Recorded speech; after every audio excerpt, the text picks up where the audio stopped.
Bonjour, bienvenue dans ce deuxième épisode d'Éclairage, le podcast de la Fièvre qui décrypte les enjeux de la filière automobile, traitant aujourd'hui de la stratégie bas carbone des équipementiers automobiles.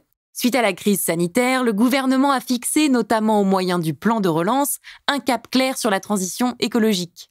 L'Union européenne s'était déjà emparée du sujet via le Pacte vert, le Green Deal, afin d'accompagner les entreprises et les citoyens dans l'objectif de neutralité carbone souhaité pour 2050.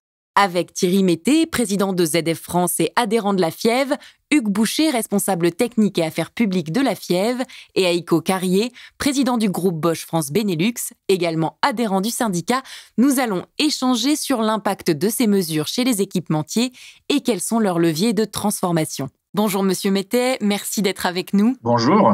En 2019, l'Union européenne a annoncé toute une série de mesures pour atteindre la neutralité carbone en 2050. Pouvez-vous nous en parler ? L'urgence climatique est reconnue et toute la société, dans sa grande majorité, est convaincue qu'il faut agir et qu'il faut agir vite. Et donc, la décarbonation est un des enjeux majeurs de l'urgence climatique. Les transports représentent 24% des émissions de CO2, tandis que la production d'électricité en représente, elle, 42%. Donc oui, il faut agir sur les transports, mais pas uniquement. Les citoyens, les cités, les mairies, les métropoles, tout le monde prend des initiatives pour le climat en repensant des transports plus propres, plus connectés. En France, on voit la généralisation des ZFE, ces zones à faible émission. On voit aussi beaucoup d'interdictions en centre-ville, etc. On ne peut pas imaginer tout cela sans heurts sociaux. Il faut donc trouver une approche beaucoup plus holistique. En Europe, depuis le Grenelle de l'environnement et 2008, de nouvelles ambitions, de nouvelles cibles ont été définies pour 2020, 2025, 2030 avec une neutralité carbone en 2050. Pour 2030, la réduction de CO2 est de 50%. Et avec les technologies actuelles, cet objectif donne un pourcentage de véhicules électrifiés pratiquement de 50%. La transformation de la flotte de véhicules est en route et dès aujourd'hui, les constructeurs proposent les véhicules, les produits électrifiés et le succès devra être et sera collectif. Les acteurs de transport se sont appropriés cette feuille de route et je pense que maintenant, il faut optimiser par une approche plus globale du transport. Par exemple, pour déployer des véhicules électriques, on doit imaginer également une production propre de batteries, une filière de recyclage et une filière de réutilisation. De même pour la production d'électricité, qui doit devenir plus propre, un déploiement efficace des bornes de recharge, etc. Concernant les véhicules, en France, nous avons en moyenne par an 7 millions de ventes de véhicules. Sur les 7 millions, 2 millions de véhicules neufs, 5 millions de véhicules d'occasion.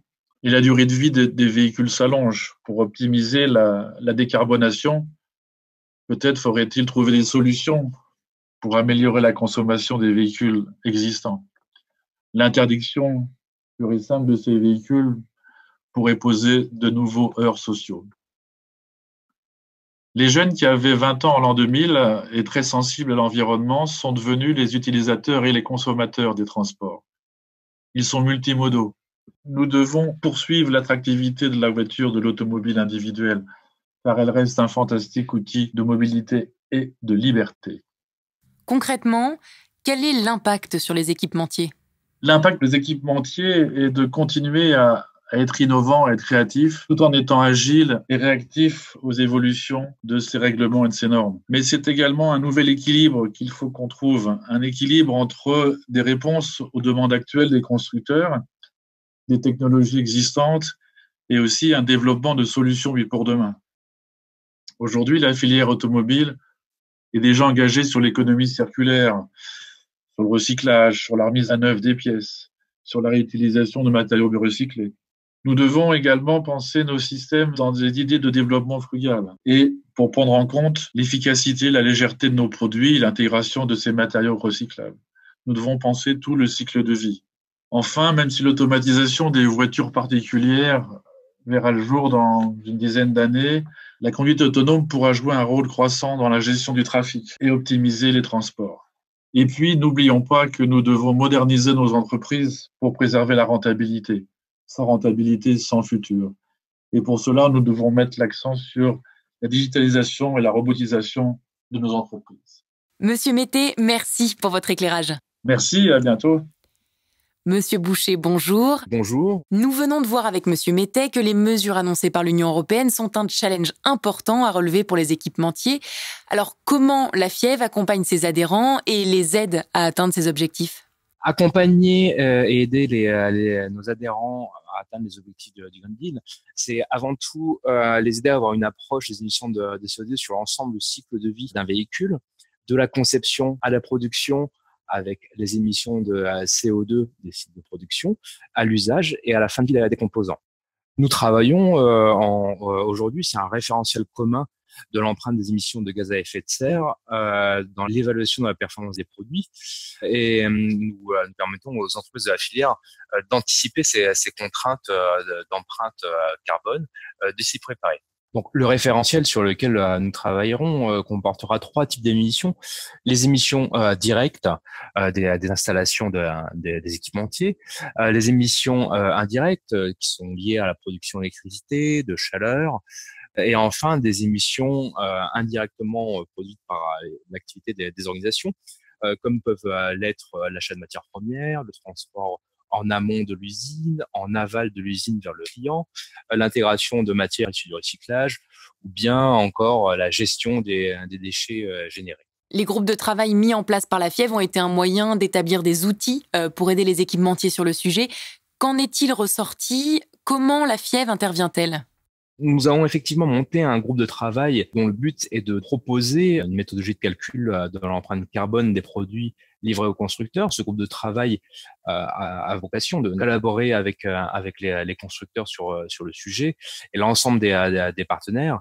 Et nous basons sur des hypothèses claires en nous inspirant de ce qui se fait déjà dans d'autres filières, mais en prenant en compte les particularités des objets automobiles. La FIEV et ses partenaires travaillent avec les constructeurs pour proposer une méthodologie de calcul de l'empreinte carbone des produits, une approche du puits à la roue, permettant d'avoir une comparaison cohérente, technologiquement neutre et qui puisse être bénéficiaire à l'ensemble des véhicules produits et donc à la société. Au-delà des approches des émissions de gaz à effet de serre à l'usage, il s'agit donc de s'intéresser à la performance globale des véhicules, quelle que soit leur motorisation. Merci, Monsieur Boucher. Au revoir et merci. Certains équipementiers sont déjà pleinement engagés dans la baisse de leurs émissions de CO2. C'est le cas du groupe Bosch. Bonjour, Monsieur Carrier. Merci d'être avec nous. Bonjour, je suis ravi d'être avec vous. Le groupe Bosch s'est fixé des objectifs ambitieux en matière de neutralité carbone. Pouvez-vous nous détailler votre stratégie et les mesures mises en place pour y arriver ? Bosch s'est fixé pour objectif de devenir mondialement neutre en carbone d'ici la fin 2020, donc cette année encore. Nous avons confirmé cet engagement malgré la crise de Covid et nous allons atteindre cet objectif. Donc nous deviendrons effectivement ainsi la première entreprise industrielle de cette taille. Nous parlons quand même de 400 sites dans le monde, atteindre un tel objectif. Premier levier, c'est augmenter l'efficience énergétique. Donc là, on parle des mesures comme l'isolation de bâtiments. C'est très important et on a quand même investi un grand montant dans cela. Convertir vers l'énergie verte. Là, on parle vraiment des énergies renouvelables. Et nous avons changé nos contrats d'énergie pour augmenter au maximum cette partie énergie renouvelable, énergie verte. Troisième levier, c'est contribuer au développement d'énergie renouvelable sur nos sites. Donc là, les exemples sont simples. Ce sont des panneaux photovoltaïques, par exemple, sur nos bâtiments. Et où on a des projets, par exemple, et ici aussi en France, on met des panneaux pour réduire la consommation d'énergie d'autres sources que nos propres. Et bien sûr, à la fin, où il nous manque des moyens pour réduire encore la consommation, on met en place des mesures pour compenser les émissions de CO2 restantes. Quelle place ont les innovations développées par le groupe Bosch dans le secteur de la mobilité ? Comment souscrivent-elles aux ambitions écologiques européennes ? Le groupe Bosch souscrit pleinement aux accords de Paris et aux objectifs que se fixait l'Union européenne. Nous nous engageons pour une mobilité respectueuse de l'environnement et abordable. C'est pourquoi nous prenons une approche technologiquement neutre. Nous investissons en ce contexte, entre autres, massivement dans l'électrification sur la base des batteries et aussi la pile à combustible. Et nous poursuivons aussi le développement de la technique des moteurs à combustion, car pour nous, et ça c'est important, il reste la colonne vertébrale de la mobilité dans les années à venir, au moins dans un format hybride. Une transition vers l'électrique pure n'est pas possible à très court terme. C'est important qu'on reste réaliste sur l'implémentation technique et économique, aussi dans la discussion autour de la nouvelle norme Euro 7. Si on veut aller plus vite, plus loin, pour notre groupe, les carburants de synthèse sont une piste très intéressante car ils permettraient à nos moteurs à combustion d'avoir un impact neutre sur le climat. Le sujet commence à se concrétiser et il faut vraiment déclencher un débat public en France. Monsieur Carrier, merci beaucoup pour votre témoignage. Merci à vous, c'était un grand plaisir de m'exprimer aujourd'hui. Voilà, c'est déjà la fin de ce second épisode d'Éclairage. Nous vous donnons d'ores et déjà rendez-vous pour notre prochain épisode consacré aux relations clients-fournisseurs dans le secteur de l'automobile. À bientôt.